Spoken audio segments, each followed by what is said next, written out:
On the witness stand,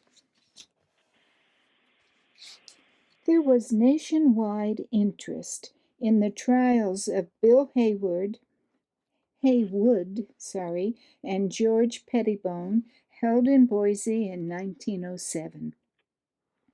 There was intensity of feeling.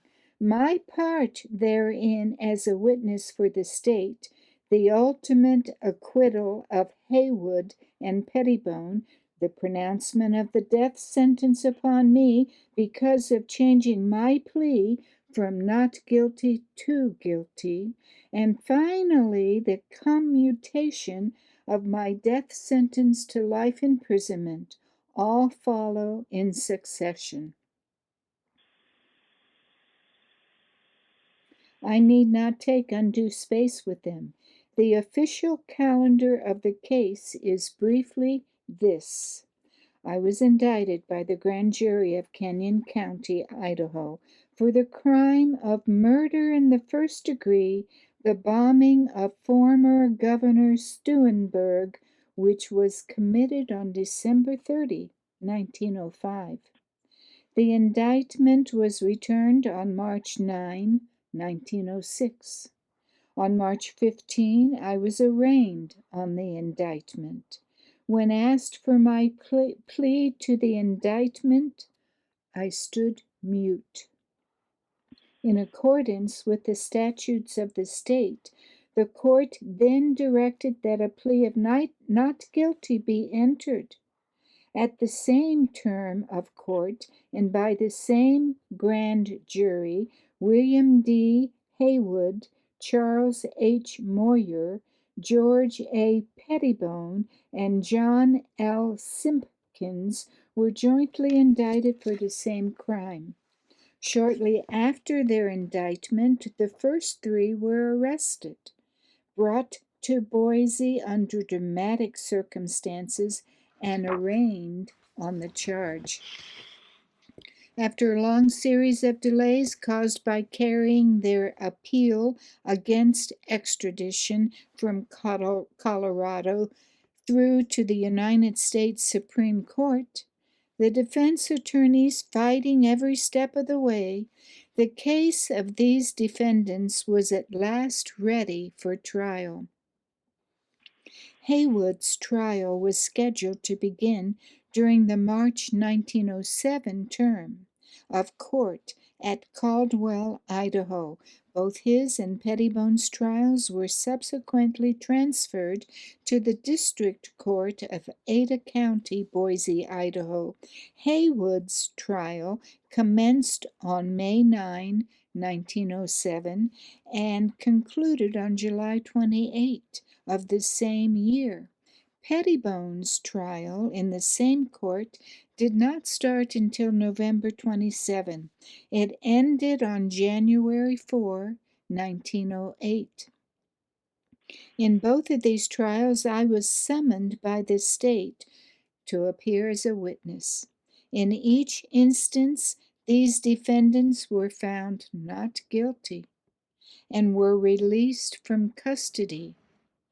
I was fully aware that after my confession before Judge Hawley to clear my soul before God, I would later be required by the state to repeat this confession publicly in open court. I knew that I would doubtless be subjected to the most severe cross-examination by the ablest attorneys that money could procure.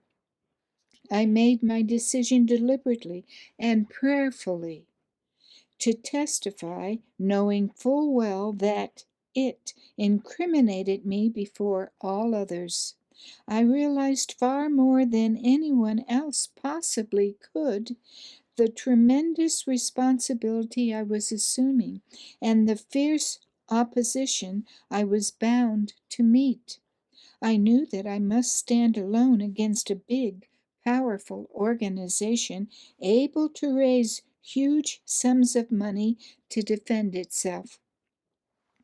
I had helped build alibis for members of this group in similar cases while in their circle and their employ, with evidence that was false from the base up, so that they might succeed in evading the consequences of their own deeds. I was not, at the moment, so much interested in the immediate results of the trial, the verdict of the jury, as I was in being able to stand up under the terrific strain I knew I would have to face in telling the whole truth and nothing but the truth, and in sticking to it without confusion under the relentless cross examination to which I would be subjected. Mine was a story that covered a good many years. The trial, the trail of violence led nearly across the continent and covered all the western mining states from British Columbia to California. Dates, names, places, conversations, and 1,000 other things connected with violence during the strikes were all involved.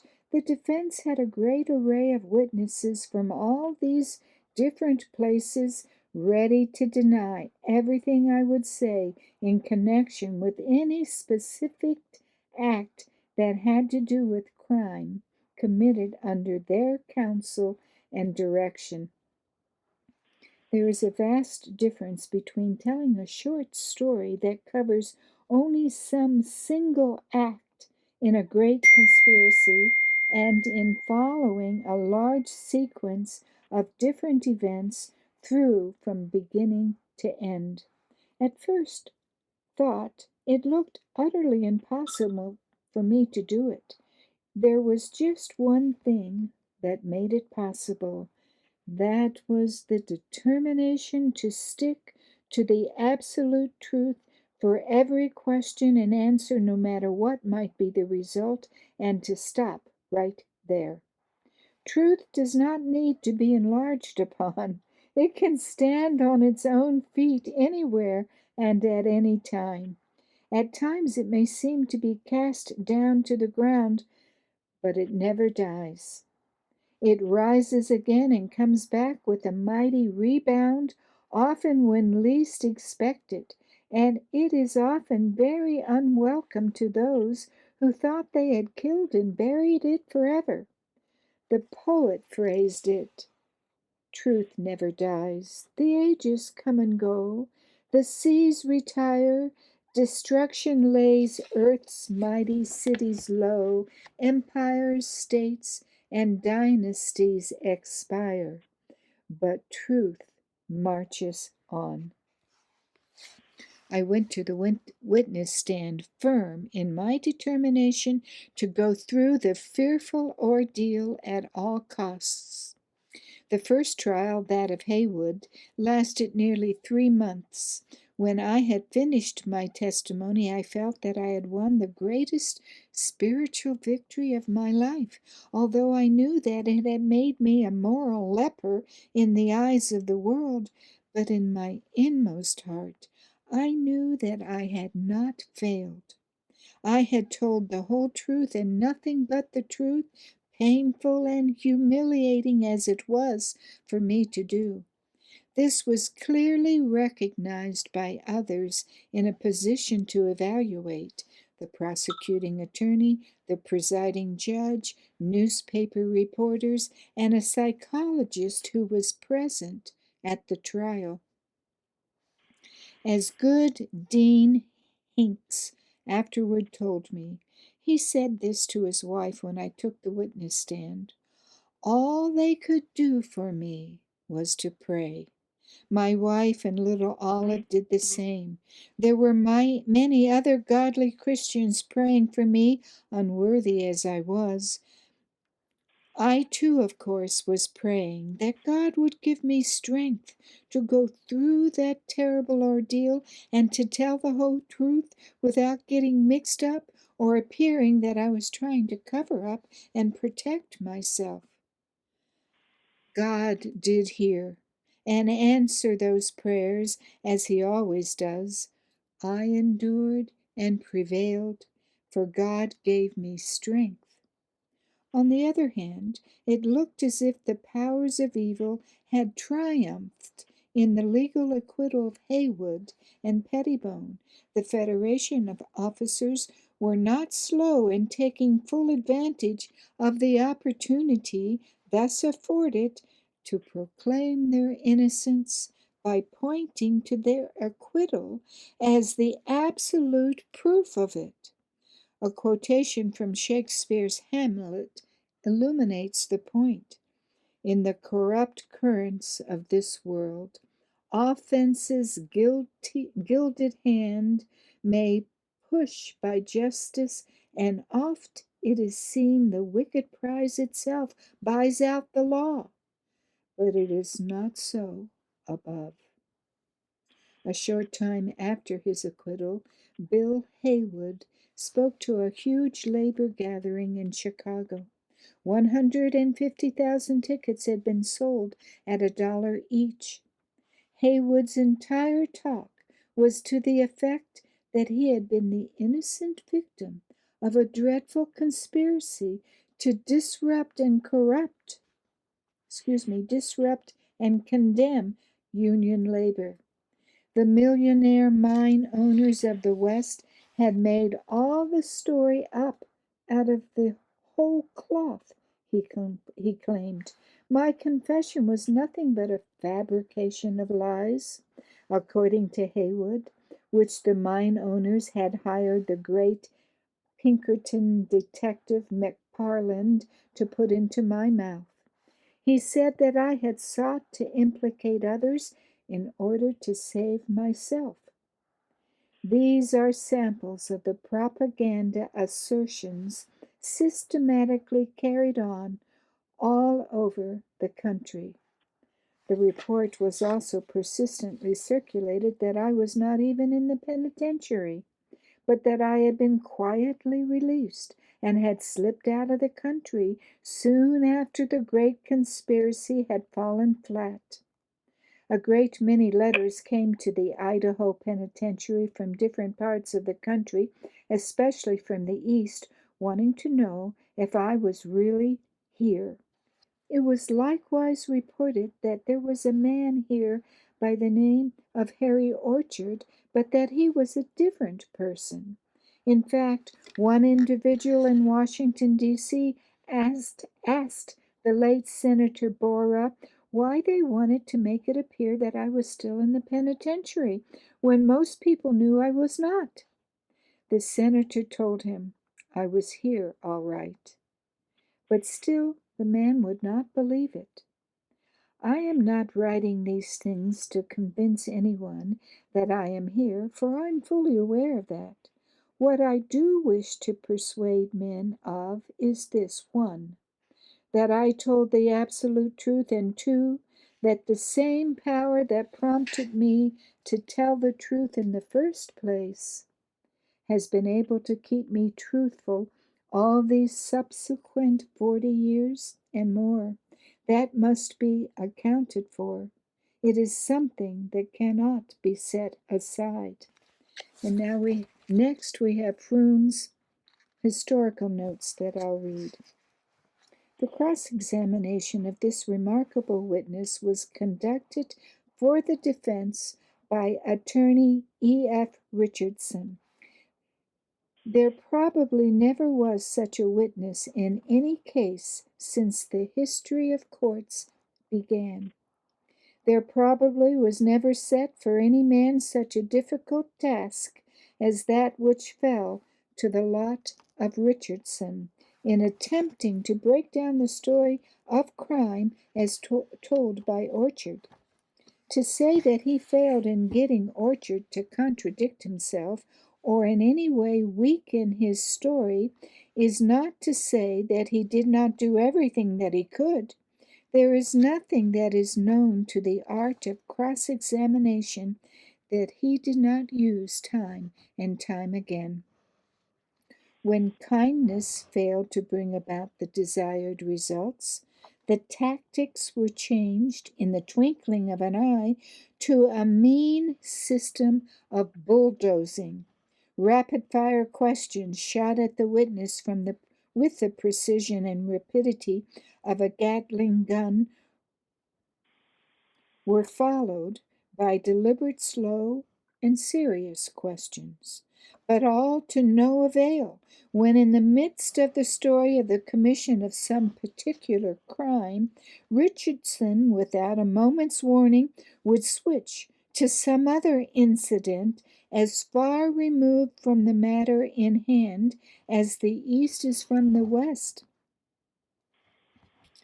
Even this most confusing of methods failed.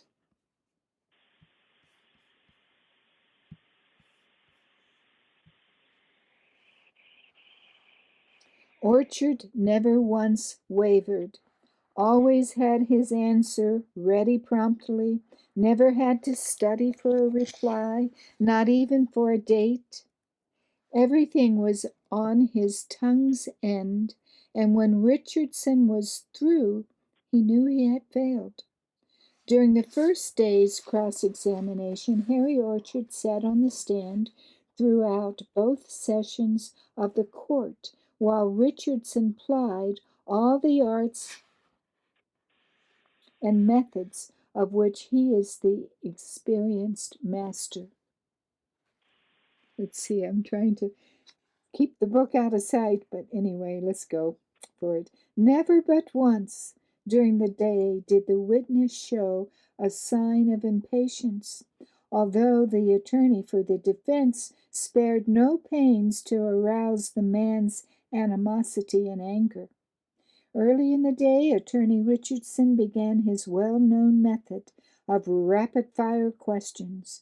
Several times he would ask several questions in succession without giving the witness time to think or to answer the first question asked. Then Richardson adopted other well-known tactics. He would string his questions together in such a way as to confuse an ordinary witness, but Orchard was equal to the occasion. He would dissect the questions and answer them one at a time. I found that every statement that Orchard had made in this confession with reference to the crimes of the Western Federation of Mines was absolutely true and correct. Even little incidents, smaller matters that could not be brought before the court, when we tested him out and tested his recollection of an event investigated in order to find whether he was absolutely correct, I found that not even in the slightest particular was his recollection at fault, or had he magnified the charge. And that's a quote. These have been a quote from, I guess, just from the cross-examination of Orchard Clay. It says Orchard, Clay. Oh no, sorry, if I looked further on, we would see this is James A. Hawley, Chief Prosecutor, in Arguments Presented in Favor of Commutation. Now we go back to Froom. When Orchard was sentenced to suffer death on May 15, 1908, The Independent quotes from Judge Fremont Wood's statement, quote, I am more than satisfied that the defendant now at the bar of this court, awaiting final sentence, has not only acted in good faith in making the disclosures that he did, but that he also testified fully and fairly to the whole truth, withholding nothing that was material or declaring nothing which had not actually taken place.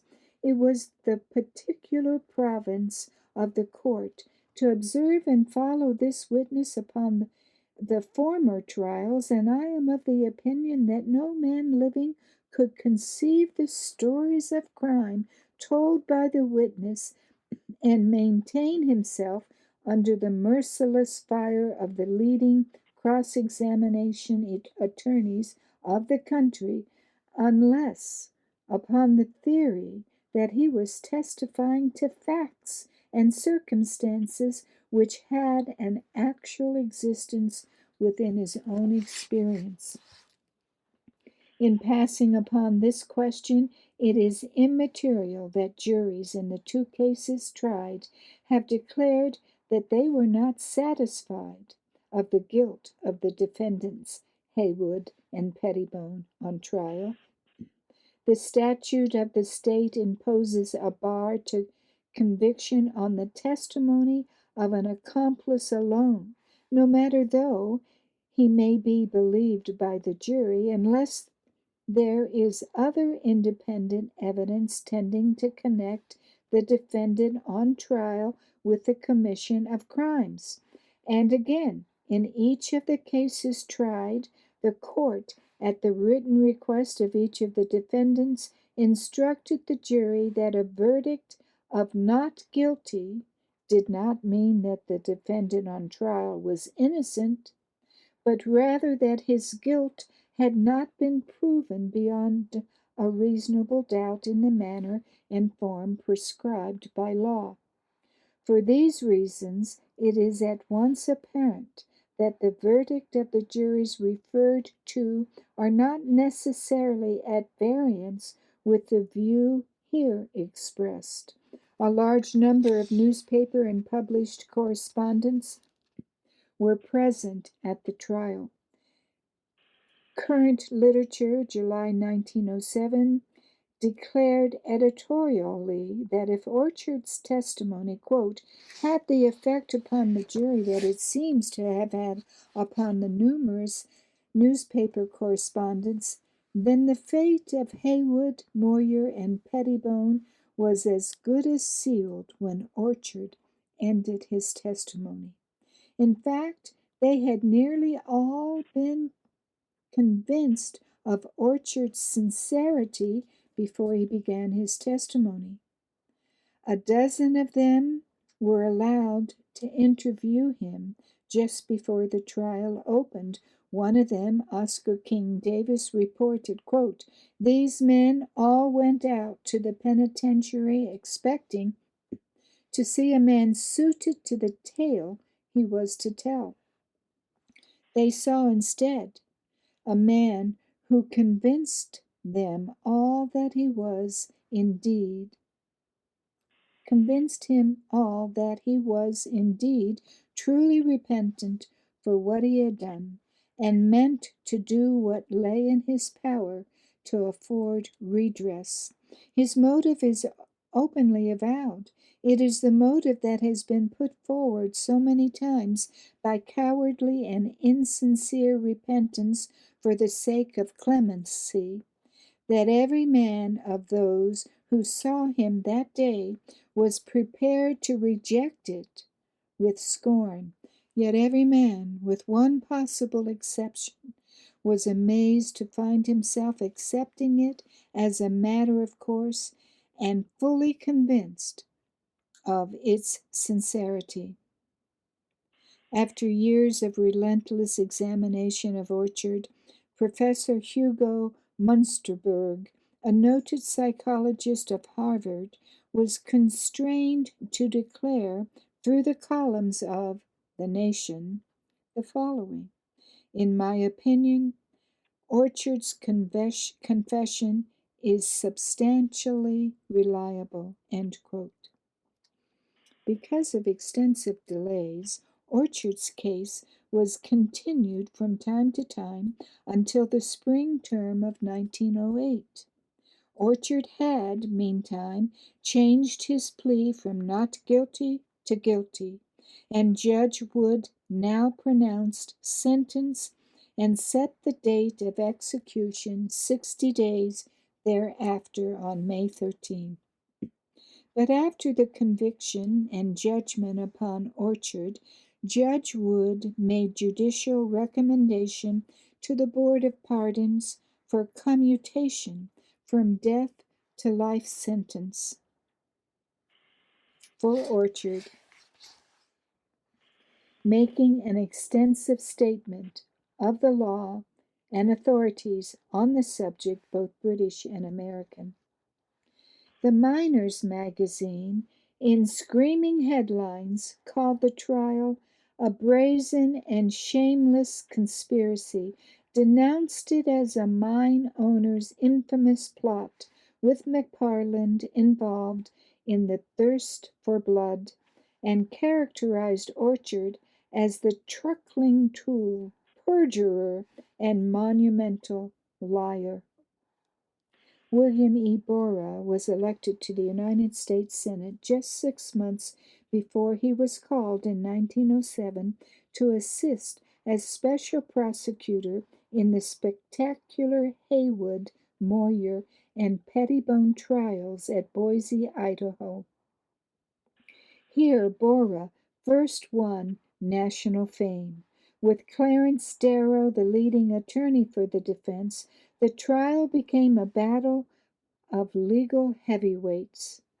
The trial of labor capital violence in northern Idaho stems back almost to the opening of the rich silver lead mines in the Coeur d'Alene area of northern Idaho and ends with the assassination of former Governor Frank Steunenberg at Caldwell, Idaho in December 1905. There had been a terrific struggle throughout these years, a bitter fight between mine owners and union miners, in which both sides appealed to the old law of an eye for an eye and a tooth for a tooth. Back in 1872, there were riots in Coeur d'Alene. The mining companies armed guards, and the non-unionists fought the union men. The union blew up one plant and was ready to blow up others if the imported non-union workers were not sent away. The union's terms were met. When other scabs arrived, the Union forces drove them up the 4th of July Canyon, and a massacre followed. Following these early riots, there was relative quiet in Coeur d'Alene until 1899, when there was another violent clash. As already noted in detail, the Bunker Hill and Sullivan Mining Company at Wardner, Idaho, was determined to resist the claims of the militant locals of the Western Federation of Miners. The issue was not wages, but recognition of the Union. On September 29, 1899, several hundred men forgot to do something. Several hundred men at the Little Union, several hundred men at the little mining town of Burke took possession of a train, procured a supply of dynamite, and forced the train crew to take them to Wardner. There they blew up the Bunker Hill and Sullivan plant, and 1 or 2 persons were killed. Then they boarded the stolen train again and rode back to Burke. The civil authorities of the country were wholly unable to handle the situation. Many of them were in open sympathy with the miners. Governor Steunenberg declared the area under martial law and requested that President McKinley send federal troops. When the soldiers arrived, hundreds of Union men were arrested and thrown into bull pens. There was, of course, some injustice and some violence.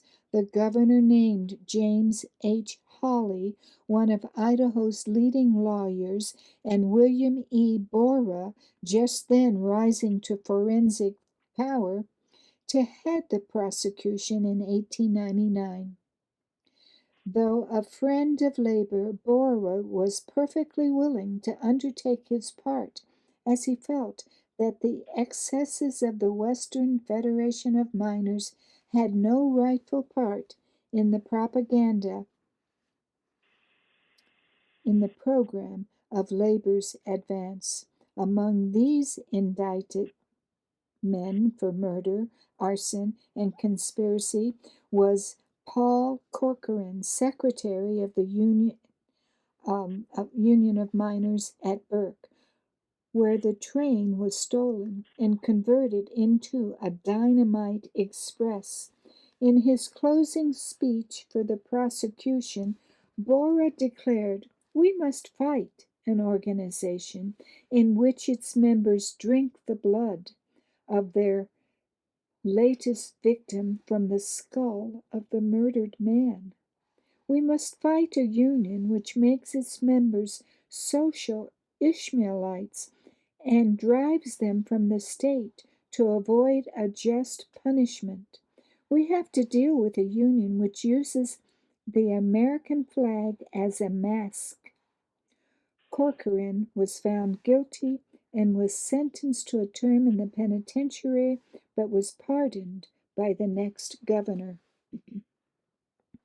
On the night of December 30, 1905, the bombing of former Governor Steunenberg, living in retirement in Caldwell, shocked the entire nation. Bora delivered the oration at his friend's funeral. Orchard was arrested at the hotel where he had registered under the name of Hogan. Later, he made his remarkable confession, in which he declared that over a period of years he had been employed by Big Bill Haywood and the association officers of the Western Federation of Miners to murder mining bosses and others who were enemies of the Federation. More than a score of murders to which Orchard confessed had been planned by these men. He was the killer rather than the planner. His charge, therefore, involved the Federation officers. The famous trial at Boise of Haywood and Pettibone lasted 84 days. Those are trials. The famous trials lasted 84 days. This was the final battlefield, and these trials became the most famous legal tug of war or of wits ever held in Idaho. Boise was filled with tense men threatening reprisals upon both mine owners and the Western Federation of Miners. 19 bailiffs, all expert gunmen, guarded the Ada County Courthouse, jail, and jury.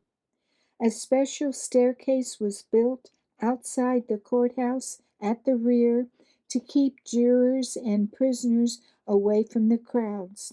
28 leading newspapers had reporters on hand for the trial. The trial throbbed with tenseness and action. The leading lawyers for the defense were in sharp personal contrast. The lesser known Edmund F. Richardson of Denver was a fierce cross-examiner, fearless and forceful, hard, fast, and pyrotechnic. On the other hand, the already nationally known Clarence Darrow, then rising to his unparalleled fame, was a gentle, slow, and persuasive pleader. They sensed that they had a billion-dollar mining and smelter interest to fight, and that Governor Gooding had said, "These men will never leave Idaho alive." One problem of the prosecution was to get the men who were the instigators of the crime from Colorado over to Idaho, where they could be put on trial in connection with Steunenberg's death. This was not simple, for Haywood and Pettibone were not in Idaho when the crime was committed and were therefore not fugitives from Idaho justice. A way had to be found. Orchard's confession to Judge Hawley was at first kept secret. Idaho authorities then went to Colorado with the evidence against Haywood and his associates and with a request from Governor Gooding of Idaho for their extradition.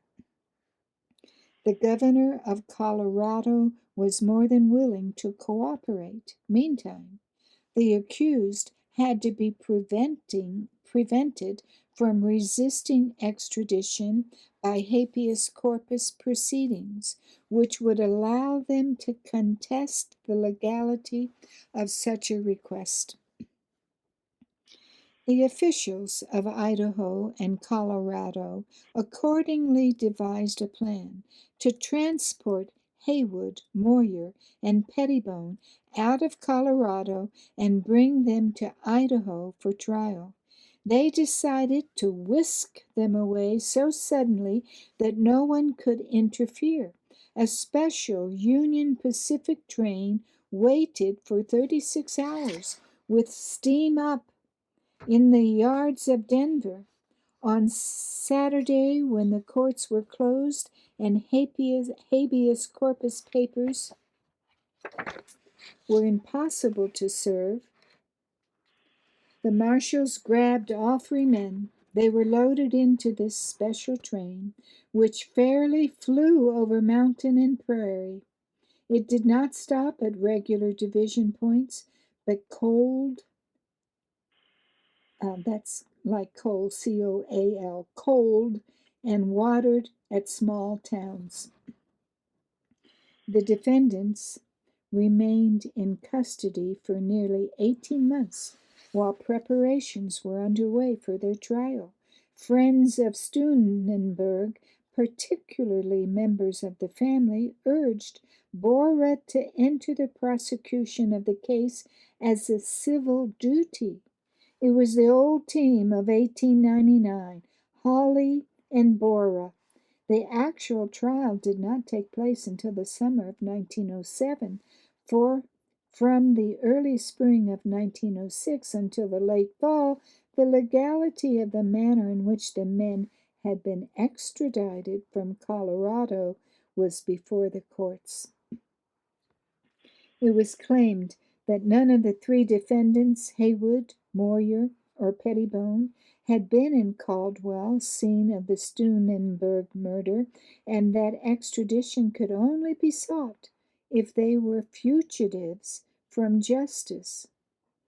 There was talk about illegal, though official, kidnapping and the like. It was held that they were arrested in Denver without a warrant and taken from Colorado to Idaho without extradition papers.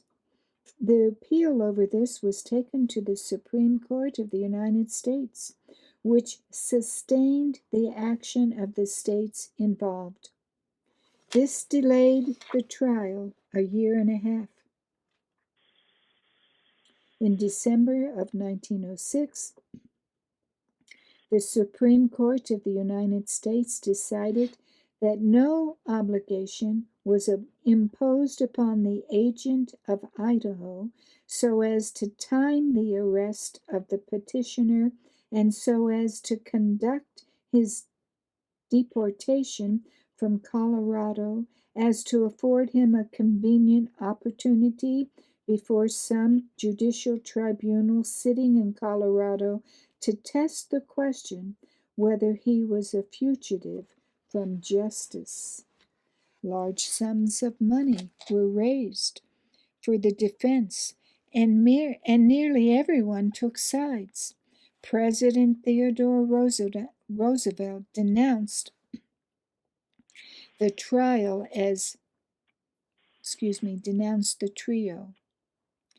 as undesirable citizens. Darrow was declared an enemy of the people for defending the killers. On the contrary, the Russian radical Maxim Gorky, visiting the United States with his common-law wife, wired his greetings to the prisoners in the Caldwell jail. Conservative newspapers denounced the criminal dynamiters who posed as friends of labor, and Eugene Debs, in his appeal to reason, made extreme statements playing on every emotion. "Arise, ye slaves," he cried. There were huge demonstrations by working men in various cities, and Debs even threatened to lead an army of workers into Idaho if the three were declared guilty and rescue those for whom capital had already erected the scaffold. Heavy tension marked this waiting time, but calmer minds thought it wiser to leave the matter to Clarence Darrow, then in his prime, who arrived in Boise for the defense. Scores of newspaper reporters, special writers, and photographers, some even from abroad, gathered at Boise. There were representatives of employer organizations, labor leaders, radicals, politicians, lawyers, and other observers who wanted to see the legal battle. The local citizens were hardly more stirred over the trial than were those of New York, Chicago, and Washington. The trial of Haywood started May 9, 1907, and lasted until July 28. James H. Hawley, 6 feet 2 inches, with a walrus mustache, and soon to become governor, and Senator-elect Borah had been appointed for the prosecution. Orchard was their star witness. His testimony, corroborated by painstaking investigation, showed a series of telegrams, hotel registers, registered letters, places, dates, events, and names assumed that were found to be in astonishing harmony with his declaration under oath, but under the Idaho statutes, the testimony of a witness who had turned state's evidence is not sufficient for a conviction, unless such testimony is corroborated by another witness. The prosecution thought they had such a witness in Steve Adams, who at one time had made a confession corroborating Orchard's story. But the defense attorneys got Adams to repudiate his confession and to refuse to testify. The state's case was thus materially weakened. Pardon me. There, in the Boise courtroom for more than 80 days, Clarence Darrow battled with James Hawley. Hawley's summation was filled with telling invective against the Federation and was very effective. Darrow took 11 hours for his summation. Never had he a greater opportunity. He spoke more for labor than Haywood. Sometimes he was intense, with his great voice rumbling. Then he would assume a pleading attitude with an astonishing mastery of detail, and all without notes. He gave a history of the labor movement and discoursed upon, excuse me, I'll read better without those, and discoursed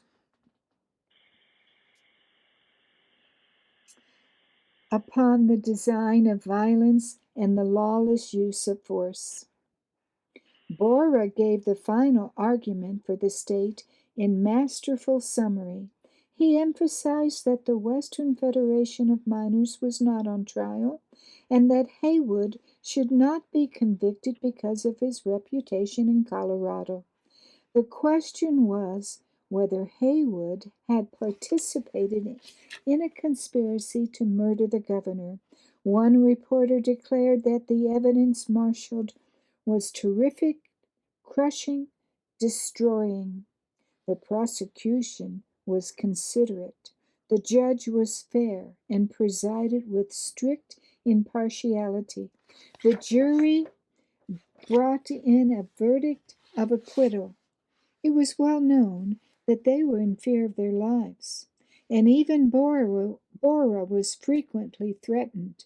In the two trials, Orchard was subjected to as merciless a cross examination as was ever given a witness in an American court, according to presiding Judge Wood. But the law of the state required independent corroborative evidence.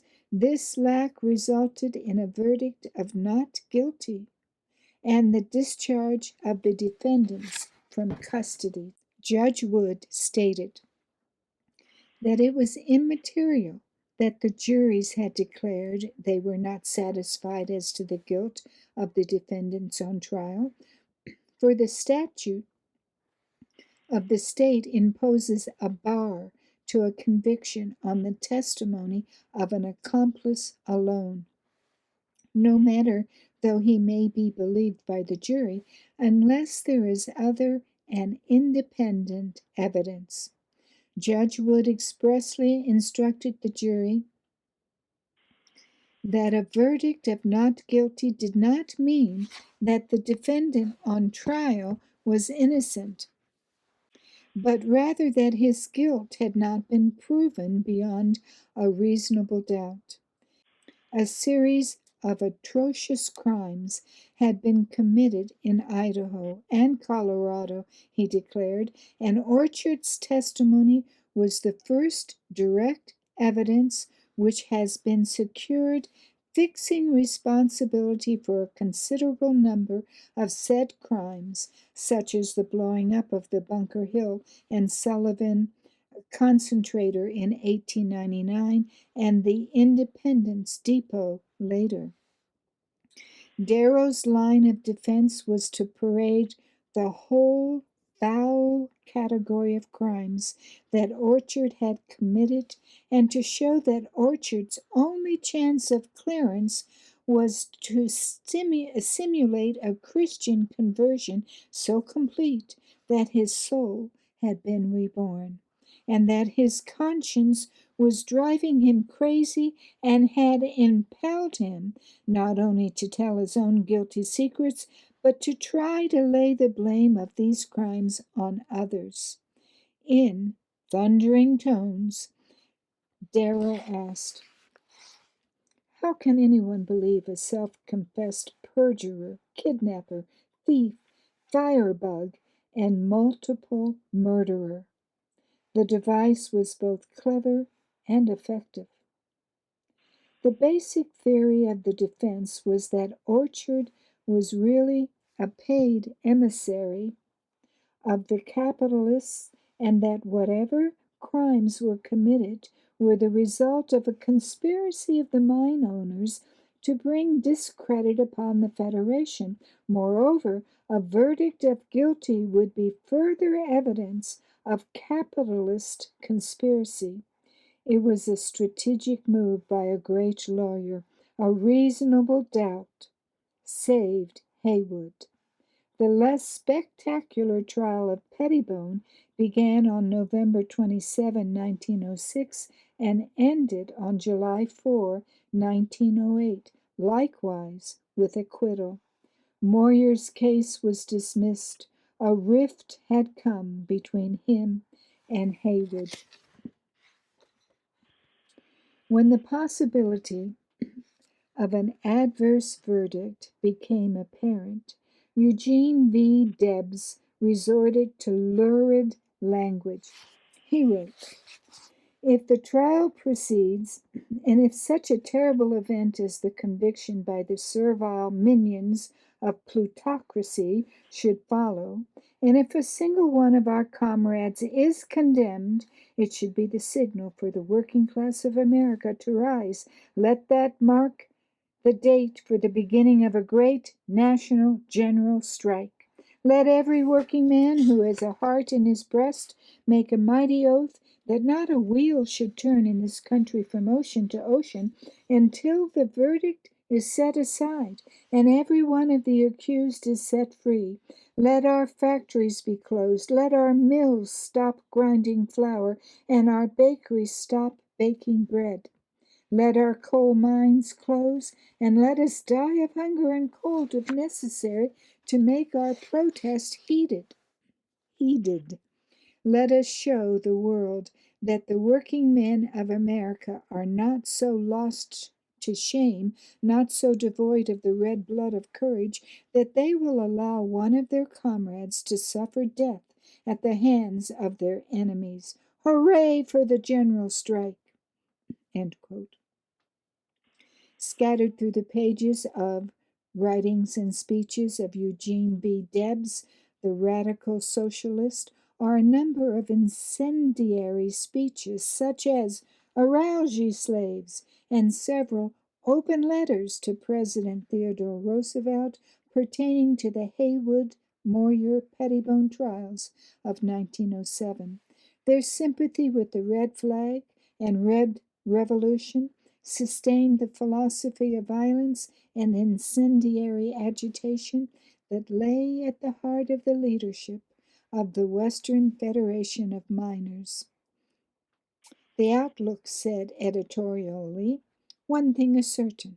The crimes he described were committed in the manner he has outlined, and he furnished a mass of minute details that it would appear impossible to supply unless the story is true." The vital point was to establish Haywood's connection with the crime. Current literature said, "To establish the guilt of Haywood is obviously a very different thing from establishing the guilt of Orchard, which was self confessed," and then quotes the New York World. Quote, "It is not enough to show that the Western Federation of Miners was responsible for a record of cold blooded atrocities from which a savage might have shrunk. Even though every person in the courtroom be convinced that Orchard told the exact truth, and that all these crimes were plotted and executed precisely as he says, the higher courts will not accept moral certainty as legal proof. Whatever the trial jury may do, stranger things have happened than that the United States courts, which Haywood and his socialistic friends have so often denounced as tools of capitalism and plutocracy, should eventually be the instruments to protect the defendant from the consequences of local passion and to safeguard him against an invasion of even the most trifling of his legal rights. Steve Adams has owned in his sworn confession to killing the same number of men as Orchard, starting with the murder of Arthur Collins, manager of the Smuggler Union Mine in Telluride, Colorado in 1901, about a year before Orchard began his work. Adams is a Missourian, 1 year younger than Orchard, a shambling, careless figure with a marked face, a wide mouth, a cunning eye with curious drooping eyelids, and a complexion blotched by liquor and exposure. He came to the Cripple Creek district from Kansas City, where he had worked in a butcher shop, and almost immediately, according to his story, he began to take part in the outrages and murders in Colorado. In the spring of 1905, Adams went to Park City, Idaho as a miner and later took up a ranch in eastern Oregon. He was arrested just after Orchard and was also induced by Detective McParland to make a formal written confession of his crimes. In May 1906, Adams renounced this confession and started a fight for his life, assisted by the attorneys of the Western Federation of Miners. Darrow said, "If Harry Orchard has religion now, I hope never to get it. Before Orchard got religion, he was bad enough." but it remained for religion to make him totally depraved. Can you believe that? Because his confession involved other men. Little wonder Darrow was accused of being an atheist, an infidel, and an enemy of Christianity. Just have one more section and this chapter is over. So it's late, but I think I can get through it. Light is cast on Pettibone's part in Western labor wars and in the current trial by George Kibbe Turner, editor of McClure's magazine. Quote, of all the principals in the trial, Pettibone has had the longest record in the Western labor wars.